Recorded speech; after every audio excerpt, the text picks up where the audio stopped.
નું ઉત્તમ ઉદાહરણ રજૂ કર્યું છે।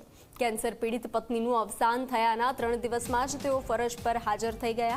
27 એપ્રિલે વિવેક ટાંકના પત્ની પ્રજ્ઞાબેનનું કેન્સરના કારણે નિધન થયું હતું। ત્યારે અધિકારી તેમના વતન ગયા અને લૌકિક વિધિ પૂરી કરીને 30 એપ્રિલથી ફરી ફરજ પર હાજર થઈ ગયા અને બેલેટ પેપરથી મતદાન પણ કર્યું। અંગત દુઃખને બાજુમાં મૂકીને વિવેક ટાંક પોતાની ફરજ બજાવી રહ્યા છે, ત્યારે તેમના ઉપરી અધિકારીઓ અને સાથીઓ પણ તેમની પ્રશંસા કરી રહ્યા છે।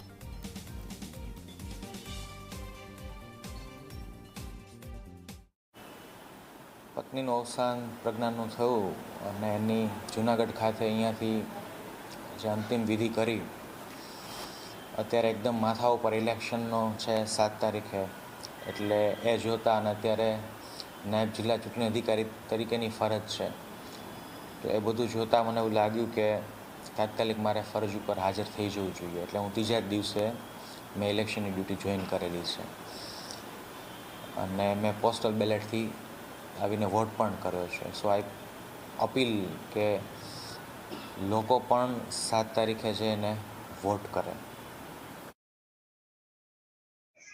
શ્રી ટાંકે આ દુઃખદ પ્રસંગને પાર પાડવા માટે એમના વતનમાં તારીખ 29મીએ જઈ અને એમના ધર્મપત્નીના અંતિમ સંસ્કાર કર્યા। અને જોવાની વાત એ છે કે વિધિન 2 ડેઝ એ આ બધા દુઃખને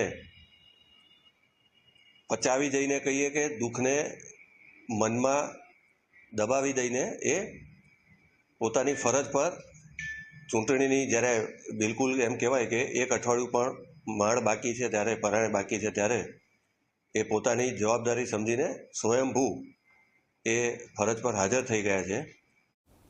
અને હવે વાત કરશું કાળઝાળ ગરમી વિશે।